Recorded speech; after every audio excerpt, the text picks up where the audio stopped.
Tribunal de Casación Penal de la provincia revocó el viernes la condena que había recibido Néstor Pinta, el remero Maragato de Carmen de Patagones, acusado de encubrir abusos sexuales de su padre, que ya murió, a alumnas de las escuelas de canotaje de Patagones. Y esto es un escándalo, vuelve a tener a visorarse un escándalo, porque ya había sido condenado y porque, bueno, evidentemente esta decisión que toma provincia, el Tribunal de Casación Penal, uno entiende que la doctora María Fernanda Petersen apelará la medida. Doctora, buen día.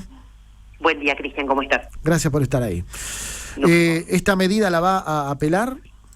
Sí, esta resolución que tomó el Tribunal de Casación, como decías vos, vamos a apelarla, no solamente porque consideramos que no tiene que ver con la valoración de la prueba que corresponde en este caso, de lo que hemos escuchado y lo que por el motivo por el cual se ha condenado a Néstor Pinta oportunamente en el mes de febrero, sino porque consideramos que es contraria a todas las disposiciones legales nacionales e internacionales. Lo que se discutía en este juicio y lo que se demostró es la participación penal de Néstor Pinta, como vos decías bien, en la comisión de los abusos sexuales por parte de su padre. Y estamos, luego de haber pasado por la audiencia de juicio oral, quedó más que claro que esto había sucedido y fue en virtud de eso que la jueza que intervenía llegó a una condena.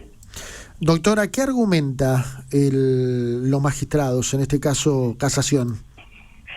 Lo que hacen es, como yo te decía recién, una distinta valoración de la prueba. Ellos consideran que las víctimas no están revalidados por otro tipo de pruebas y que las pruebas que se han desarrollado en el juicio oral, que se habían reunido dentro de la investigación, no son suficientes como para demostrar la participación de Néstor Pinta en el conocimiento de estos hechos de abuso sexual de su padre. Ahora, desde lo personal, doctora, ¿le sorprende esta decisión?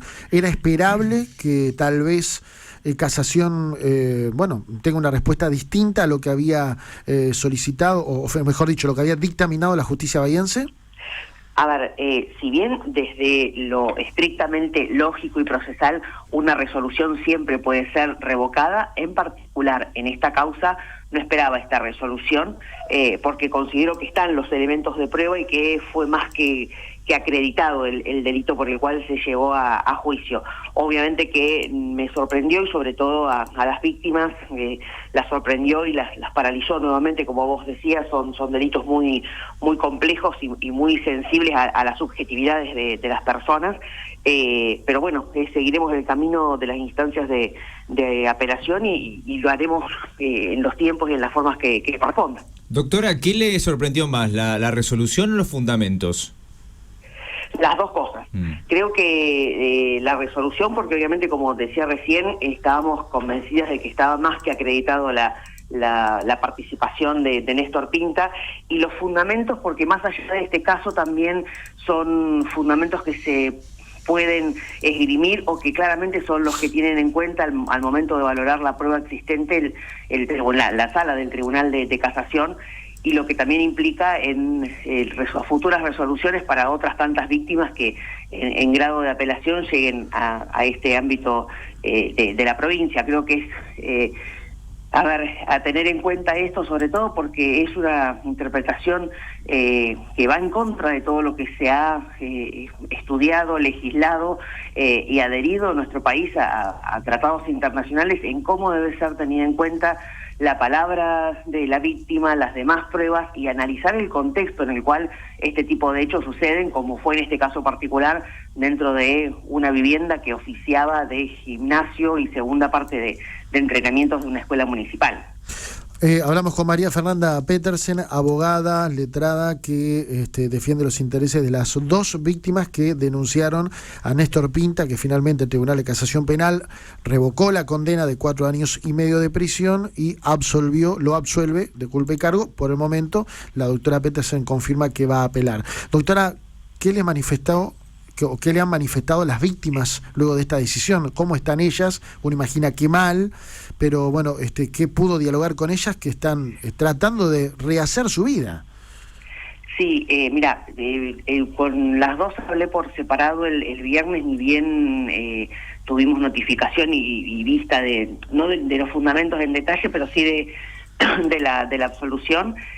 Una de ellas me dijo, cuando me vuelvan las palabras hablamos. Y el sábado de la tarde estuve en contacto con ella y era esto lo que decía. Una vez que logré poner todo en palabras en la audiencia, que se llega a esto, me vuelvo a hundir.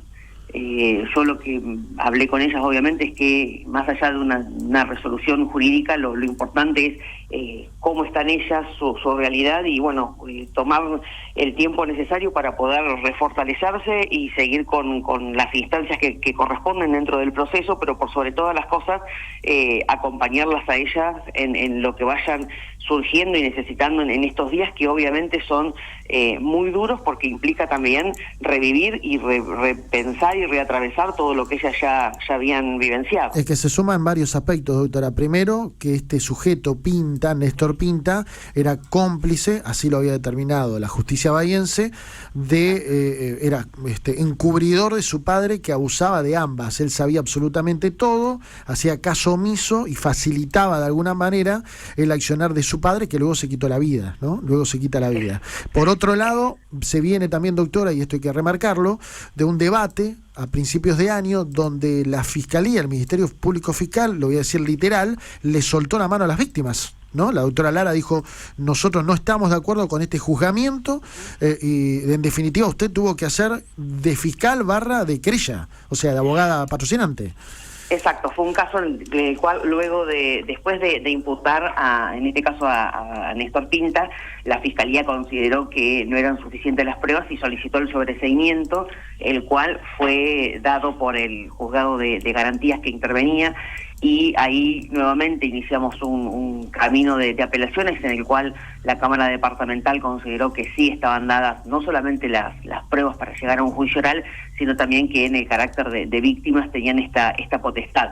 En lo que es esto que vos decís, ¿no? De llegar al juicio sin el acompañamiento del Ministerio Público Fiscal, el interponer diversos recursos y estadios para lograr poder llegar en el mes de febrero a este juicio, les da un recorrido también a las dos víctimas que en todas estas cuestiones procesales están como armadas, porque lamentablemente ha sido un proceso largo y muy duro, lo que obviamente no impide y no deja de ser un momento muy triste y muy doloroso para ella, porque bueno, directamente son quienes han puesto su cuerpo y su psiquis en todos estos hechos que han sido víctimas. Bien, Denise, ¿tenías una consulta? Sí, una última consulta, en este caso hablando sobre todo sobre cómo se sienten las víctimas tras la absolución. ¿Cuáles fueron los fundamentos para llegar a ese veredicto? ¿Solamente la falta de pruebas? La realidad es que lo fundamental del veredicto es o sea, no solamente la falta de pruebas, sino cuál es, digamos, los requisitos que tiene este delito para poder condenar a una persona. Y lo que considera la sala que interviene es que lo que sucedía dentro de esa casa, particularmente en ese living previo a ingresar a esta habitación donde bajo pretexto de realizar masajes se producían los abusos, y lo que se daba después de esto no es suficiente para que Néstor Pinta haya podido tener noticia de que esto había sucedido, y deja de lado otras tantas pruebas que se produjeron en el debate.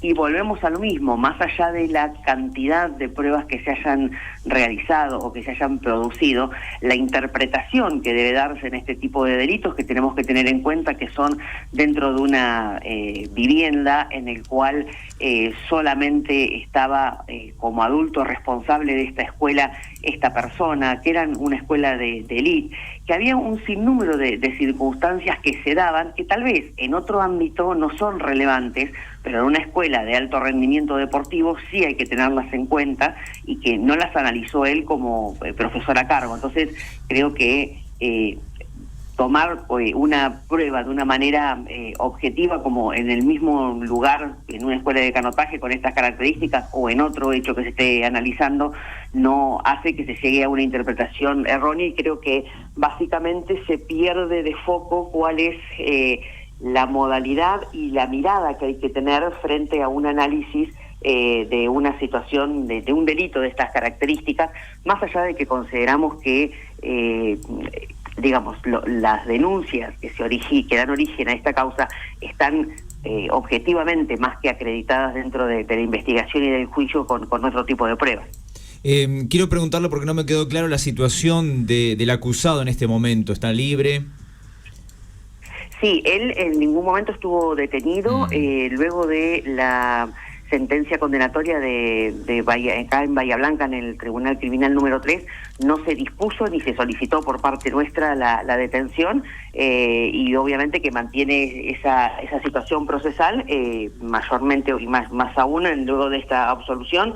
Nosotras, al presentar y al recurrir esta resolución, no queda firme, pero claro, él continúa en libertad. ¿Y a dónde se recurre ahora? ¿La Suprema Corte de Justicia de la Nación? Exacto, sí. No, a la provincia. Corte de provincia. De provincia. O sea, quedan dos instancias más.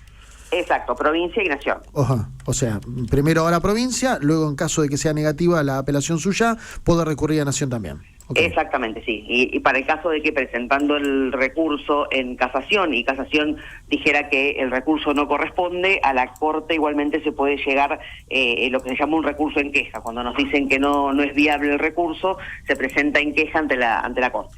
Gracias, doctora, muy amable. No, muchísimas gracias a ustedes. Un beso grande. María Fernanda Petersen, abogada de las dos víctimas.